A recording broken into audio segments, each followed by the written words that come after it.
I talked a lot about the milk benefits of the cow. Did you see her tongue come out? Yeah. I don't know if you guys saw that. She just came over to lick this hose. Her big long tongue. Take that, guys! All right, good morning. It is Friday, February 24th. And my goodness, yeah, it's a lot warmer out. It says it's 28 degrees, feels like 18. So it's still chilly, but relatively speaking, it is so much warmer. Our hydrant is still, we're gonna go test it, but I tried it last night, it was still frozen. I mean, it's warm out. It's gonna be really warm out today, so we're hoping that it's going to thaw out today.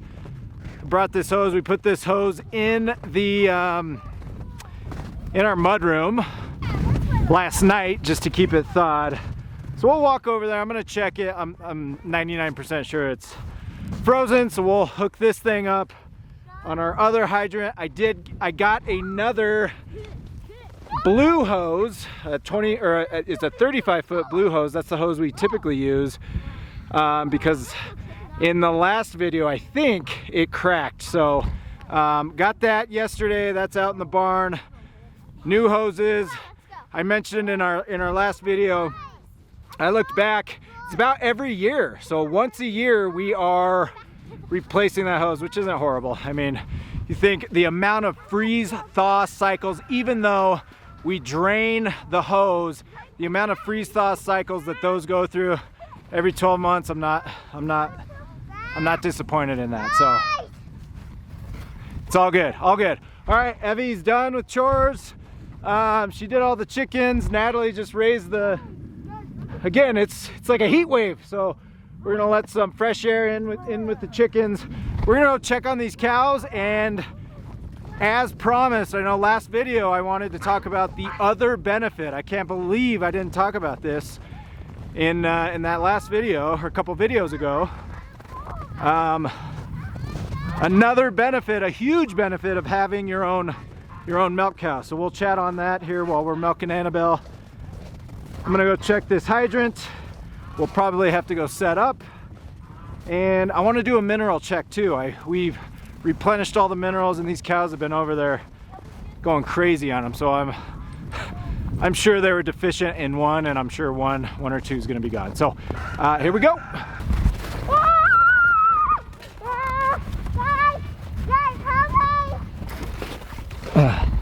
So right on cue. Yep, Love's in there. You can see she's got minerals all over her nose. She just had her nose in that mineral. Did you try the hydrant? It's stuck still? Okay.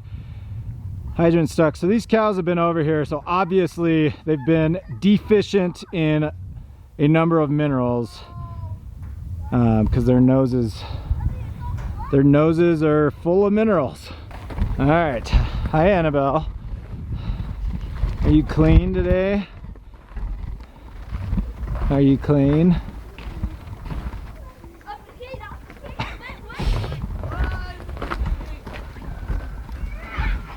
Oh, she's messy, but nothing horrible. This is actually half full. We could probably leave it, but just the way the days are working out, I think we should fill it up. Because today's Friday, we'll hit it again Sunday. Did you see her tongue come out? Yeah. I don't know if you guys saw that. She just came over to lick this hose. Her big long tongue. And she's got minerals all over her nose too. So, all right. I'm gonna run this hose all the way over there. You have the blue one, babe? Yeah, it should be in there. Do you have a knife? Hi, girl.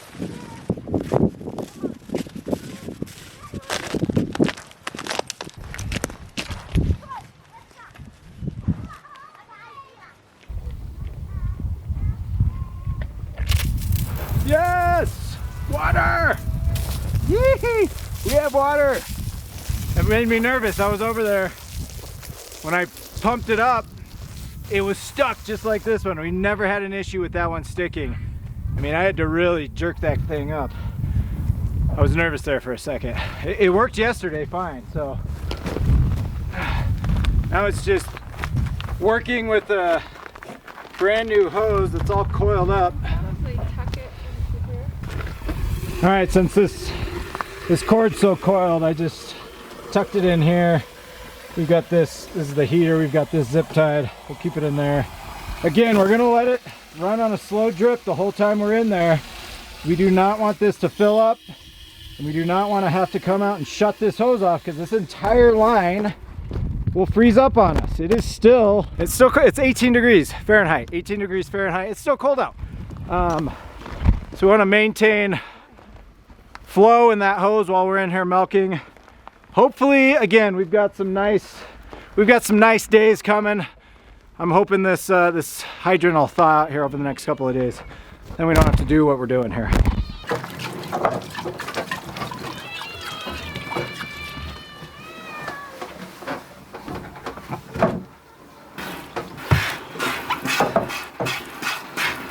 Okay, so a few videos ago I was talking about the benefits of having a family cow, why we chose to have a family cow, and I cannot believe I forgot to mention probably, I won't say it's the most important, I guess depending on your wants, your needs, your likes, but it's pretty important and I totally forgot about it. So just to recap, and again, you go back and watch that video. I talked a lot about the milk benefits of the cow. So she is a Jersey. She's an A2A2 Jersey. We like Jerseys because they give a big cream line. I mean, right now she's giving us cream line on a half-gallon jar. We're getting a half to 3/4 cream, which is amazing because we make butter. So Natalie makes butter with that cream. We can make ice cream with that cream. We skim it for our creamer for coffee. So that's what we put in our coffee every single morning. So the benefits of having a Jersey and that thick cream line is that. The A2A2 is just the difference in the beta casein. And I'm not really gonna go into that here. But it's super important from a human aspect. When you're consuming milk, your body understands how to digest A2A2 milk. It really doesn't know how to digest A1 milk, and I would guess that the majority of the milk in the stores is all A1 milk. You know, typically Holsteins, these high producers, are producing A1 milk. So A2A2, lots of milk, cream, butter. We also make cheese, so we make cheese with the whole milk. So today, Natalie's actually going to make a cheese wheel. So we have stopped purchasing cheese. We have not purchased cheese from the store in quite some time. And again, I said this in the last video, it took us time to get here. We're 5 years into this thing. When we first got a cow, it was everything we could just to get in here and get her milked, and we were happy to have A2A2 raw organic milk straight from the source. Right, and over time we got to the point where, okay, let's make some cheese, let's make some butter. We'll figure that stuff out as you go. Yogurt, yogurt, kefir. We make kefir. All of that is from this amazing cow. Now, the one obvious benefit of having a family cow is the beef. It's the beef. I didn't even talk about this. Every year, she gives us a beef. So right now, we AI her. We artificially inseminate. And this one's been a little difficult. It took us a while. She went a whole year without getting pregnant. She is pregnant now. But one of the major benefits of having a family cow is you're going to get a beef every single year, or a calf every single year. You can do what you want with that calf. I mean, we've tried and we've talked about duplicating the Jersey, right? An A2A2 Jersey. Just know that we have had zero luck with sexed semen. Sexed A2A2 Jersey semen. We are we're 0 for, I don't even know, 0 for 5, 0 for 10. I mean, that's been a difficult undertaking to say the least. So we have since moved away from that, and I think we'll go back to that once we get a grasp on getting her pregnant. We've thought about getting a bull out here. We've thought about getting certified to do the AI. Again, all of that's just, we're talking, we're planning, we're trying to see what's best for our family, for our farm. So you can do a Jersey, you could do an A2, you could duplicate what you're doing, or you could just do a beef. And typically we like Wagyu. So we like Wagyu beef. That's what she's got in her right now. We inseminated her with a Wagyu semen, so she will have, and it's non-sex, so we don't know. We don't know if it's going to be male or female. That doesn't matter to me. If it's a male, we will castrate within 2 weeks, and it's probably more beef for us. If it's female, it's female. We have all females right now.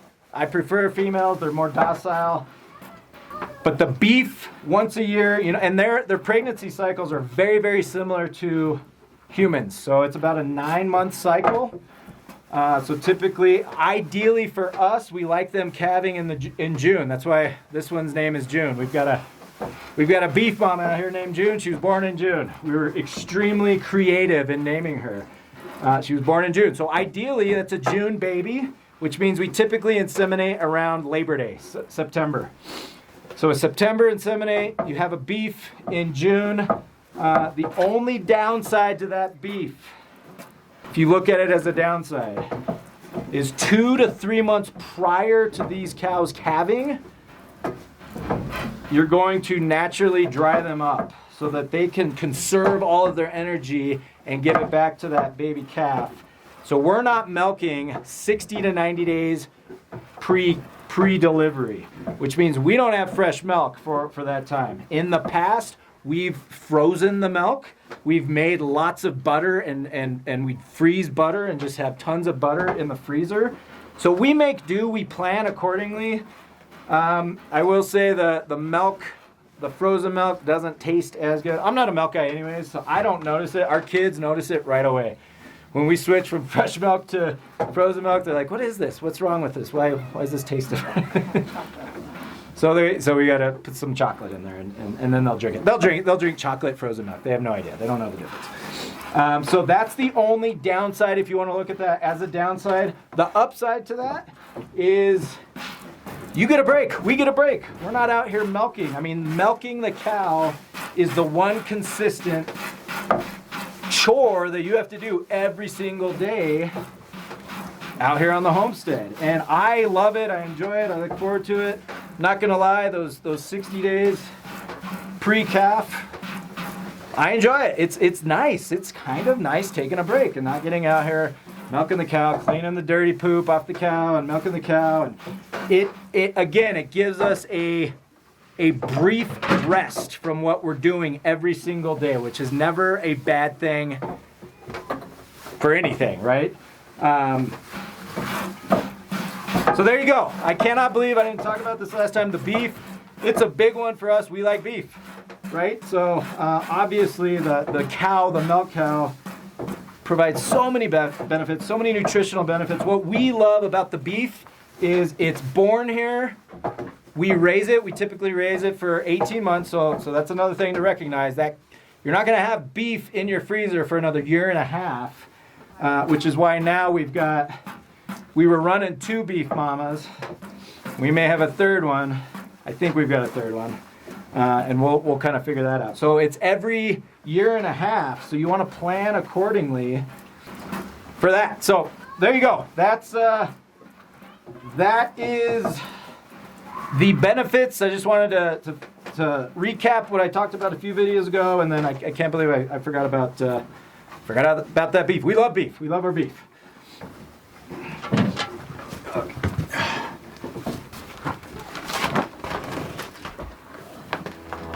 Annabelle, go.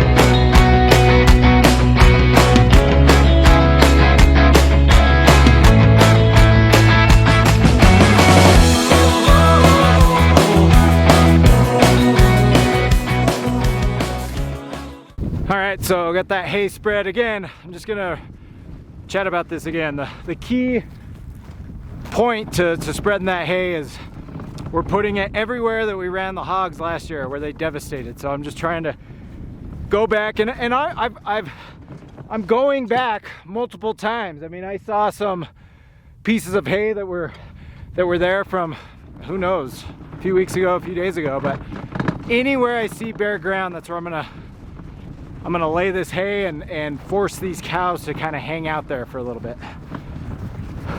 All right, I'm gonna get this water trough filled up, get this hose disconnected, drain it properly. I think I'm gonna store it in the barn and just cross my fingers and hope that the next few days it's hot enough, this hydrant thaws out and we're good to go.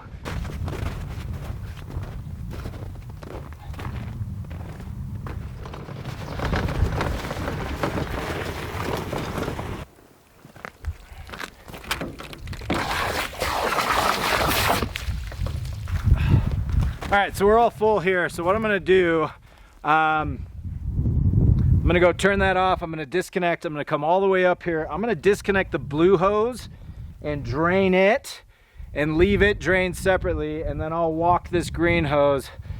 It's funny, you get a little shoulder workout. It's funny. I mean, you're walking 100 feet, you know, times 3 or 4 times with those shoulders raised.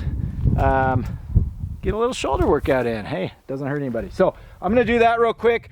That way I do this every single time, and for whatever reason, this last cold front, there must have been enough water in both of these hoses that it was just frozen. So it happens. I mean, it happens. You do your best and you try to get all this water out, but sometimes it happens.